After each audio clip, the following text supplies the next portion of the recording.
కార్తీక మాసం అంతా ఎంతో భక్తితో పూజలు వ్రతాలు చేసిన తర్వాత కార్తీక అమావాస్య మరుసటి రోజు పోలీస్వర్గం జరుపుకుంటారు. ఈరోజు అరటి దొప్పలలో దీపాలు వెలిగించి పోలీస్వర్గం కథ వింటారు. ఇంతకీ పోలి ఎవరు, పోలి కథ ఏంటి అనుకుంటున్నారా?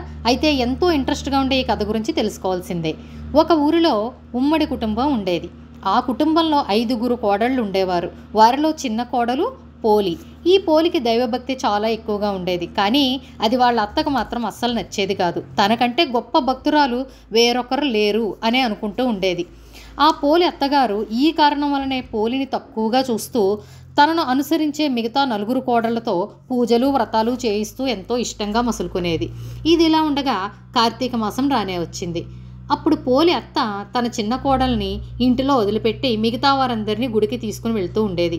చిన్న కోడలైన పోలి దీపం వెలిగించే అవకాశం కూడా లేకుండా ఇంట్లో ఏ పూజా సామాగ్రిని కూడా ఉండనిచ్చేది కాదు వాళ్ళత్త. కానీ పోలి మాత్రం పెరట్లో ఉన్న పత్తి చెట్టు నుంచి కొద్దిగా పత్తిని తీసుకుని ఒత్తులు చేసుకునేది. కవ్వానికి అంటుకుని ఉన్న వెన్నను రాసి దీపం వెలిగిస్తూ ఉండేది. ఆ దీపం ఎవ్వరికీ కనపడకుండా దానిపై ఒక బుట్ట కూడా బోర్లిస్తూ ఉండేది. అలా మొత్తం కార్తీక మాసం అంతా కూడా చేసింది.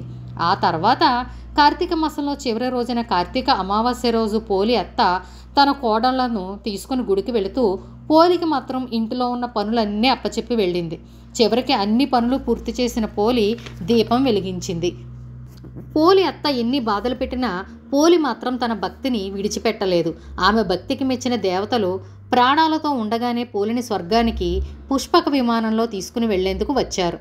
అప్పుడే గుడి నుండి వచ్చిన పోలి అత్త మిగతా కోడళ్ళు ఆ పుష్పక విమానం తమ కోసమే వచ్చింది అనుకుంటారు. కానీ వాళ్ళని కాకుండా పోలిని మాత్రమే వాళ్ళు పుష్పక విమానంలో తీసుకెళ్తూ ఉంటే అత్త తోటి కోడళ్ళు పోలి యొక్క కాళ్ళు పట్టుకుని వేలాడుతూ వాళ్ళు కూడా స్వర్గానికి వెళ్లేందుకు ప్రయత్నించారు. కానీ వారి ప్రయత్నం ఫలించలేదు. కల్మషం లేని పోలికి మాత్రమే స్వర్గలోక ప్రాప్తి లభించింది.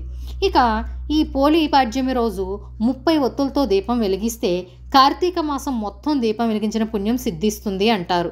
ఈ రోజు దీపదానం చేయడం వలన కూడా మంచి ఫలితాలు వస్తాయి. Please like, share, subscribe my channel.